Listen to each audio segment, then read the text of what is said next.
Em Araraquara, existe uma famosa história da serpente na Igreja Matriz de São Bento, fundada em 1817, no qual reza a lenda que uma mulher teve um filho indesejado e o jogou no córrego que ficava em frente à Igreja Matriz de São Bento. Córrego esse que hoje está canalizado. A criança teria se transformado numa serpente que vive no porão da igreja até os dias de hoje. Cada vez que a serpente se mexe, derruba uma parte da igreja. E essa seria a razão de sua construção nunca ficar pronta. Até hoje, ela não ficou pronta. A cada 8 anos, durante 7 minutos, a serpente acordaria, derrubando um pedaço da igreja e impedindo a sua construção. A mesma lenda diz que a cabeça da serpente fica sob a igreja e o rabo alcança o cemitério dos Britos. Lá. A existência desse réptil é um dos motivos pelo qual há uma águia, inclusive uma ave que não faz parte da fauna brasileira. No chafariz ela está de frente à igreja. A águia deve caçar a serpente quando esta acordar. Será que um dia essa lenda será inacabada? Será que ela existe? Será que essa serpente existe mesmo? Acho que sim. Eu a conheço. Meu avô, ele falava que essa lenda começou por causa de uma mulher que ela ficou grávida e ela ficou grávida e acabou sendo amaldiçoada por um padre da igreja, porque eles achavam naquela época o padre muito rigoroso, muito conservador, eles não admitiam que a mulher pudesse ficar grávida e não ter um pai, a criança, não ter um marido. Ela deu à luz a uma criança e em poucos dias a criança veio a morrer, a falecer. E como era costume de os enterros serem feitos debaixo da igreja, né, tinha um porão na igreja e as pessoas eram enterradas ali. E essa criança foi enterrada ali. Mas quando essa criança foi ser enterrada, a mulher também fez a maldição dela. Falou que aquela igreja nunca ia se acabar, né? E por que não conseguiria terminar, né? Aí se descobriram que havia uma serpente embaixo da igreja e que ela se movimentava conforme a igreja ia tentando se acabar, né? Então toda reforma que tinham, que eles pensavam, eles marcavam alguma data para dar conclusão à obra, aparecia novos trincos, caía reboque, acontecia coisas que não deixava concluir a igreja. A lenda da serpente, ela se propaga, né? Ela existem registros de lendas de serpente em vários locais. Por exemplo, aqui no Brasil a gente tem em Lages, em Santa Catarina, a gente tem em Itapeva, no sul do estado de São Paulo, a gente tem no Maranhão, São Luís tem lenda de serpente, em Minas Gerais várias cidades têm lendas de serpentes.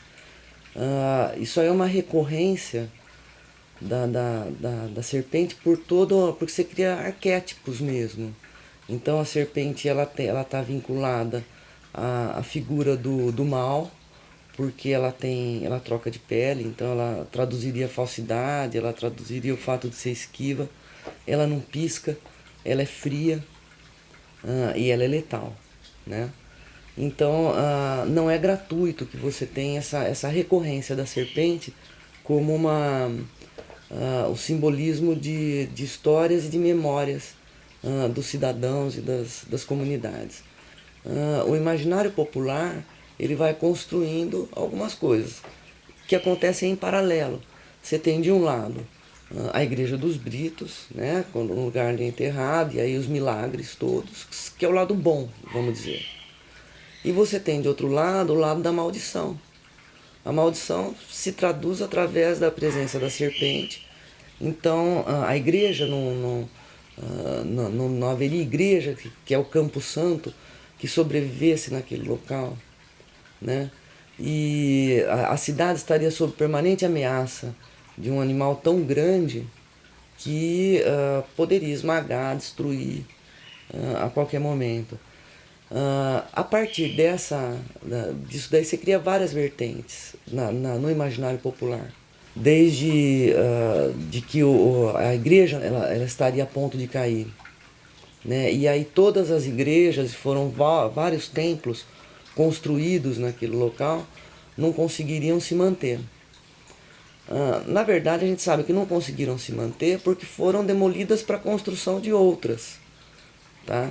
Até que nessa última aqui, que é da década de 50, que acho que 56, 57, que demolem a anterior para tentar fazer uma igual a de São Carlos, a Catedral de São Carlos, que é um projeto ambiciosíssimo, caríssimo, e que esbarrou e patinou na falta de recursos até os dias de hoje. Sempre tem um pároco ou um grupo de fiéis que está com o pires na mão, tentando levantar recursos para terminar a obra. É meramente uma questão econômica, o fato de você não conseguir terminar aquela obra. O solo de Araraquara é horrível para a construção. Está de muitas fundações, de muitas brocas, etc. E essa igreja aí não tem broca nenhuma. Não tem qualquer sobradinha que você faz hoje, faça brocas de 6, 8 metros. Aí não existe broca nenhuma. São só grandes sapatas de concreto. Então quer dizer que a igreja está colocada no chão. Ela não está fundamentada assim, em grandes, como esses edifícios têm hoje. Brocas fabulosas, né? Então, com o correr do tempo, sempre foi aparecendo rachaduras. Por causa do terreno, porque a igreja está colocada no chão, né? Então, sempre aparecia um problema assim. E eu fiquei aí praticamente 30 anos amarrando essas paredes por cima e tampando rachaduras e corrigindo mil coisas, trocando telhado. Foi um trabalho sem parar nunca. Agora, resolveu-se então dar um passo definitivo para concluir que de fato ela está no passo definitivo. No máximo para o começo do ano que vem ela estará pronta, inteiramente pronta. Atualmente existe um projeto em desenvolvimento feito pela arquiteta Dagmar Bisinotto. Esse projeto também tem sido acompanhado por outros profissionais da área. É um projeto que está em andamento, né? Então atualmente a igreja está passando por essa reforma. E foi feito todo um estudo na questão estrutural da igreja. Um estudo baseado no solo do local, né? Porque tem que haver esse cuidado, tem que ter esse cuidado com reforma por conta da sobrecarga que pode acontecer. Talvez seja também por isso que por muitas vezes a igreja não conseguiu terminar essa reforma. Tem toda uma lógica que justifica isso, mas no imaginário popular, a questão de uma força maior e uma força da natureza, né? É uma força da natureza aliada ao mal, né? Que seria a serpente, impedindo, justifica, né? Acalenta mais o coração das pessoas. As pessoas conseguem compreender melhor os impedimentos impostos por uma força extra-humana do que uma questão econômica, né? É basicamente isso, né? Por conta de fundos, fundos que dependem de doações do pessoal que frequenta e também por questão do solo, né? Dela ter sido construída em cima de um solo que não tem tanta estabilidade. Porém, o projeto que hoje foi desenvolvido tem todo um estudo em cima disso para que não exista uma sobrecarga na igreja para não continuar acontecendo a mesma coisa. Se nós formos comparar aí a lenda com a construção, com o final da reforma, atualmente a reforma está em desenvolvimento, né? Só que, assim, acredito que pelo fato da lenda já ser algo que está intrínseco aí na sociedade, já está dentro da sociedade, faz parte da cultura do araraquarense, acredito que mesmo se a igreja terminar essa reforma, conseguir concluir, a lenda nunca vai deixar de existir, né? Porque já é algo que existe há muito tempo aqui na nossa cidade.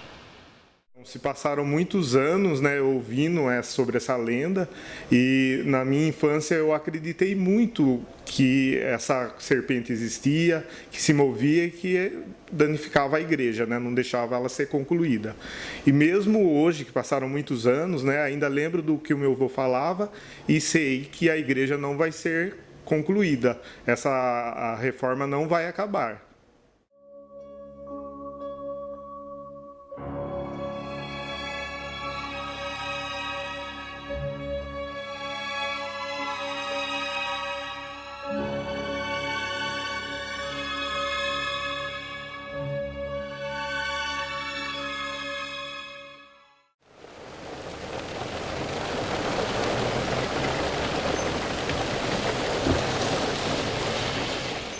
aniversário da cidade de 112 anos, e aí eu tinha que fazer uma matéria relacionada a algo histórico na cidade. Então eu fui até o casarão da Fazenda Paudalho, que fica próximo aqui do centro urbano da cidade. E chegando lá, para minha surpresa, conversei com um senhor que morava bem próximo ali. Ele já começou a contar que lá era cheio de lendas, que lá algumas pessoas se assustavam com o local. E aí nós marcamos com o senhor lá, o seu Pedro, e fizemos essa matéria de dia, é claro. E lá ele foi contando sobre as lendas que tinham lá. E nós entramos no casarão que tem 13 cômodos, né?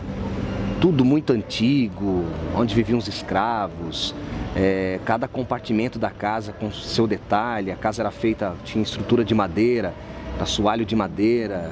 Depois tinha os quartos que eram todos diferentes para cada pessoa que morava na casa.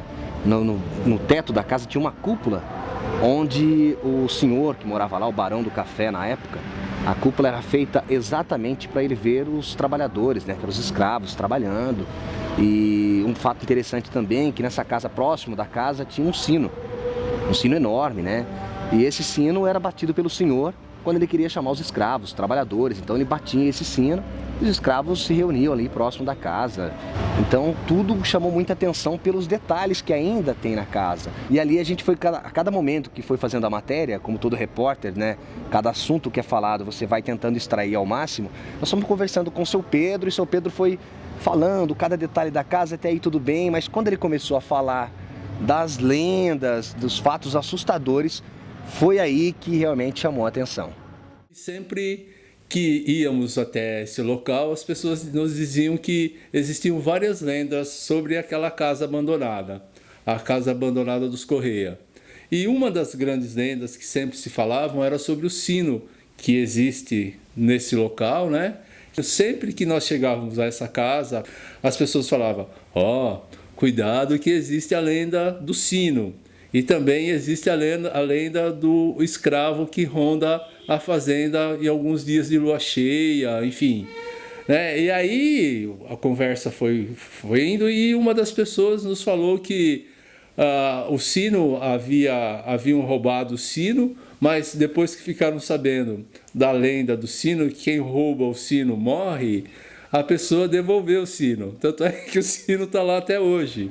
Tá? E outras que tentaram roubar ao ficarem sabendo, automaticamente desistiram.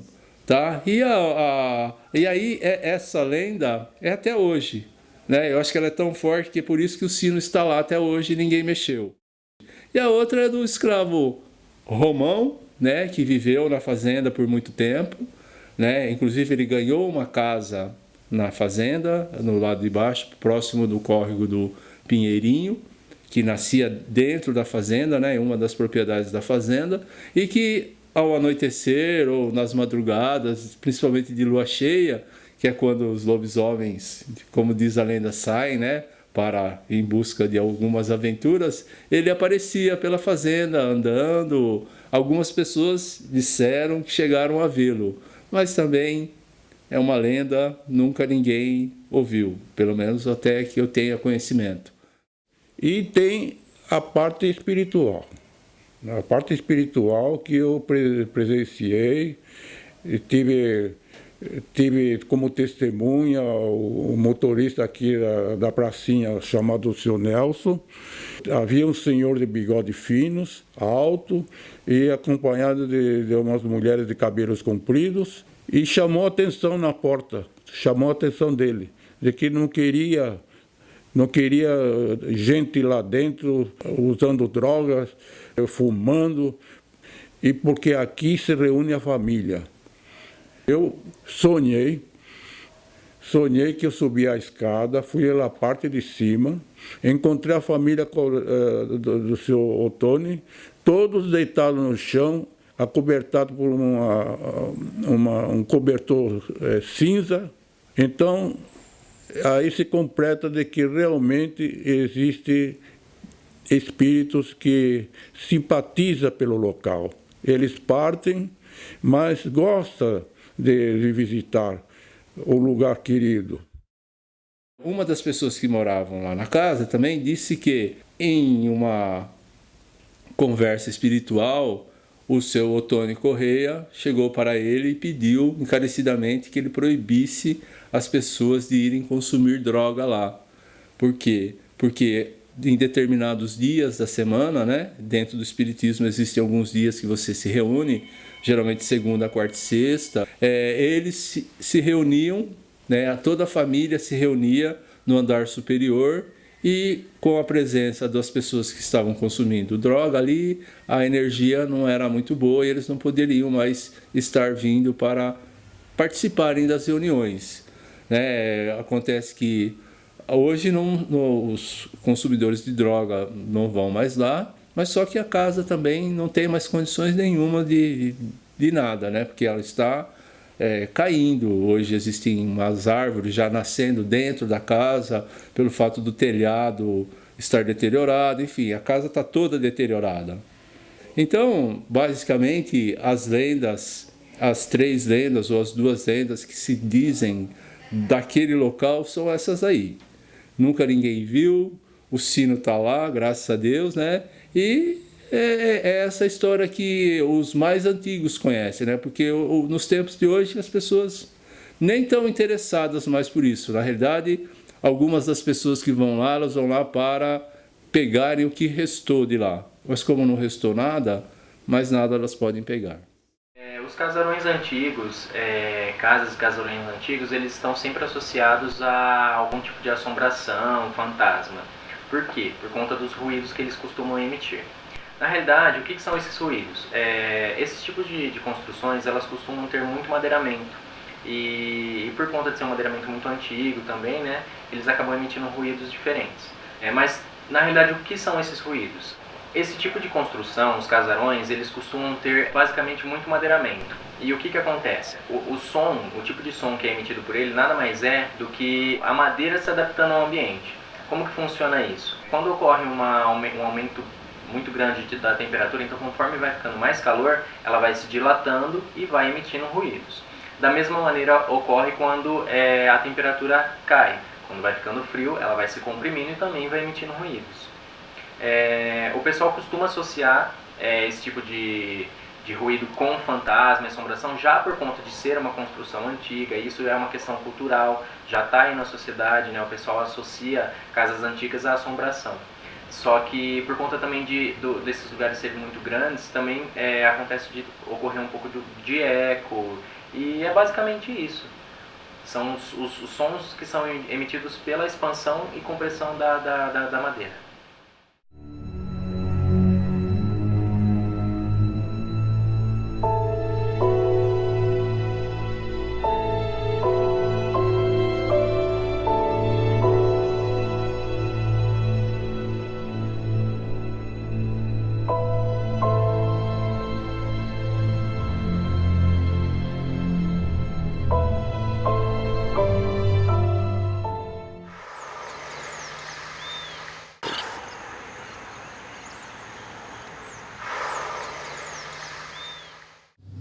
A história da aparição de Nossa Senhora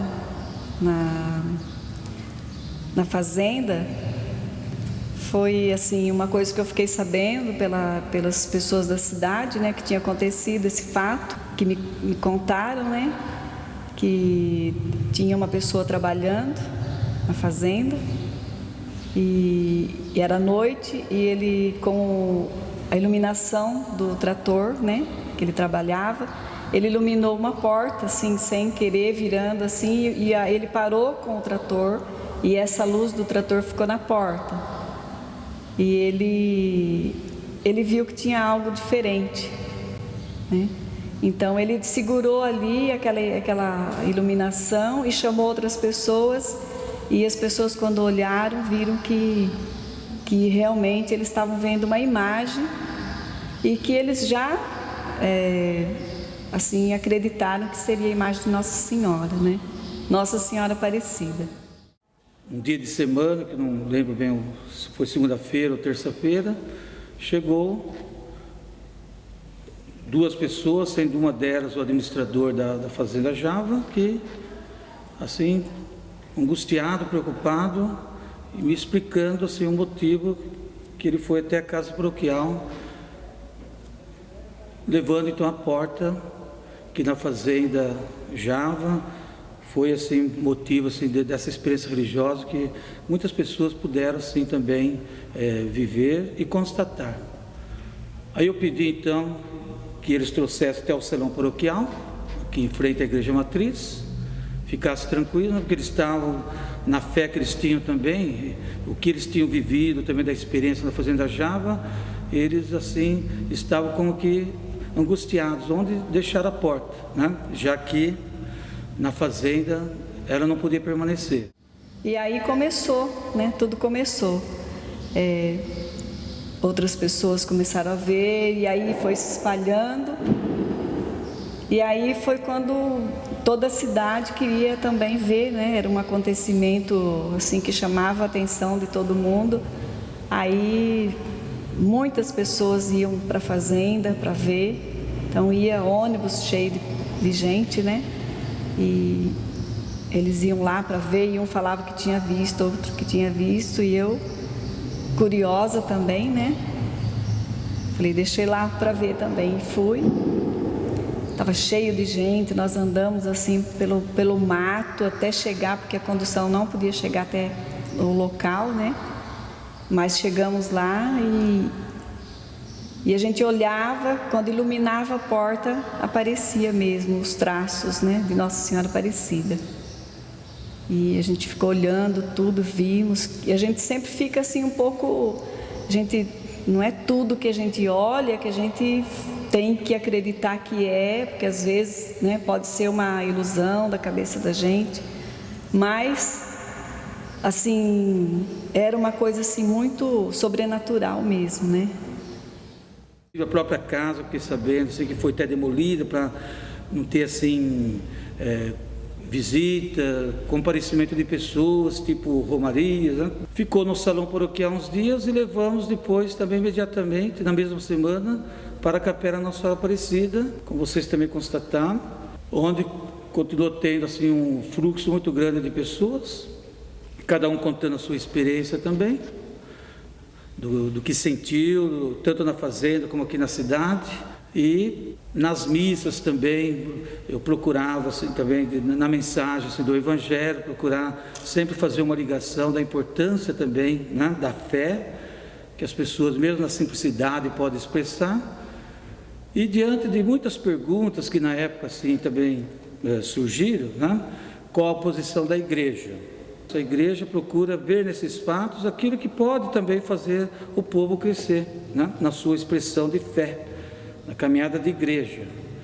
E a devoção a Nossa Senhora está bem arraigada na vida do povo, na tradição, na devoção do povo. Haja visto a Nossa Senhora Aparecida, padroeira do Brasil.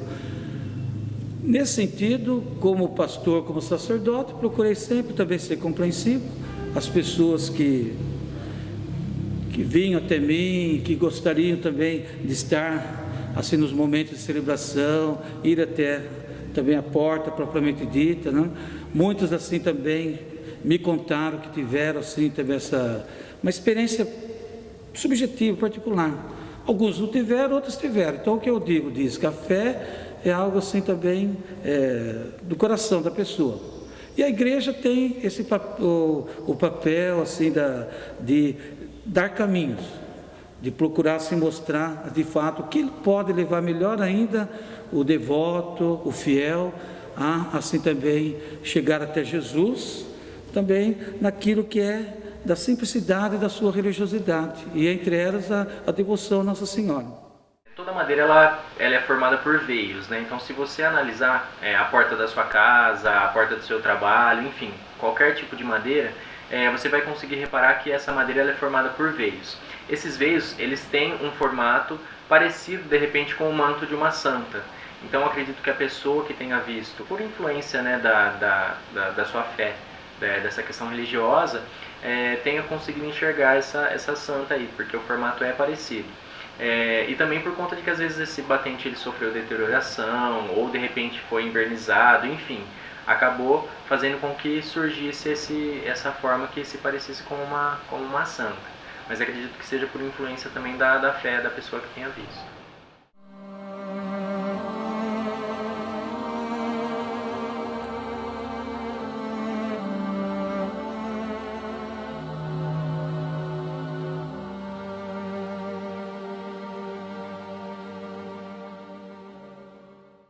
As questões relativas às lendas são, digamos assim, presentes na cultura da humanidade desde que o homem adquiriu consciência no planeta. São narrativas ilusórias, mas que têm uma consciência coletiva muito forte.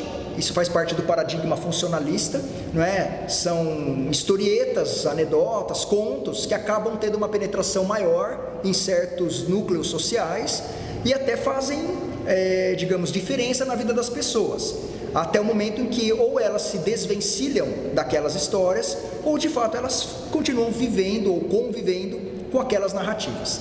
Então você tem, de uma forma ou de outra, nessas histórias que se configuram como lendas, uma ideia daquilo que é desconhecido, daquilo que é obscuro, daquilo que apresenta medo, temor, não é? Algo que faz com que as pessoas tenham uma sensação de insegurança.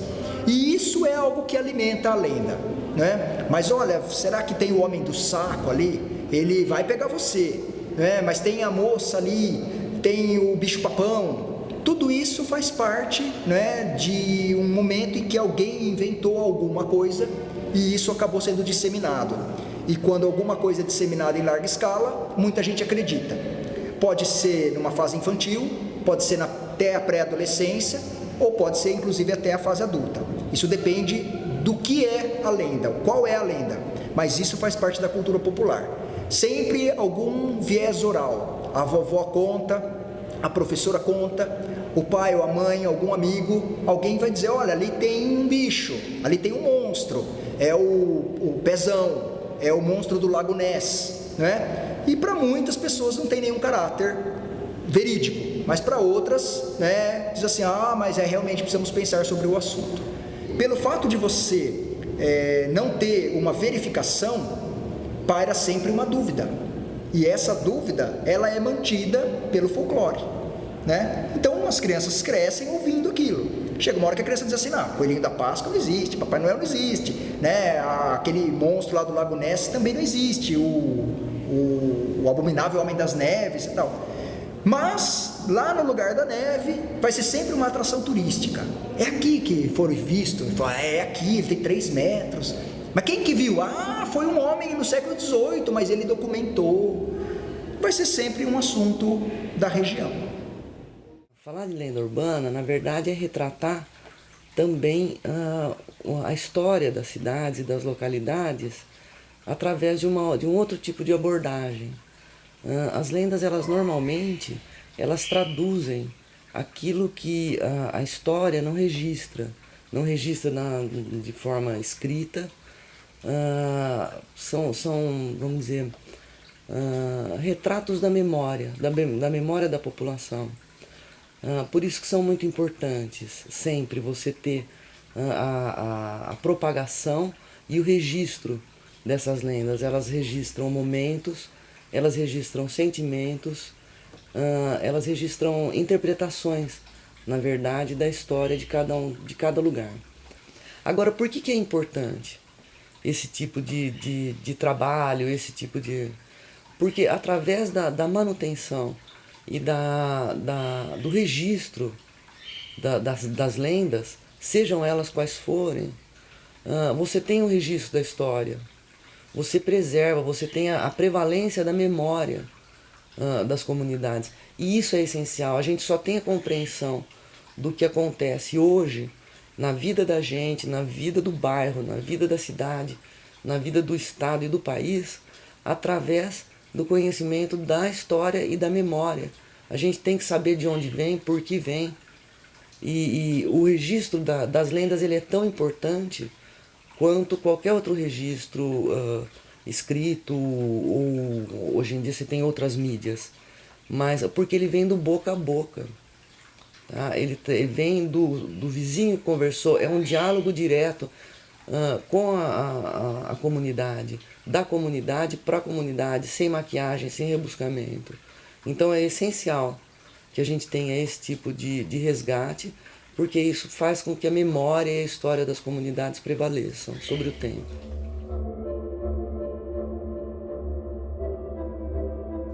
O mito é o nada que é tudo, o mesmo sol que abre os céus. é um mito brilhante e mudo, o corpo morto de Deus, vivo e desnudo. Este que aqui aportou foi por não ser existindo, sem existir nos bastou. Por não ter vindo, foi vindo e nos criou. Assim a lenda se escorre a entrar na realidade e a fecundá-la decorre. Embaixo a vida metade, de nada morre.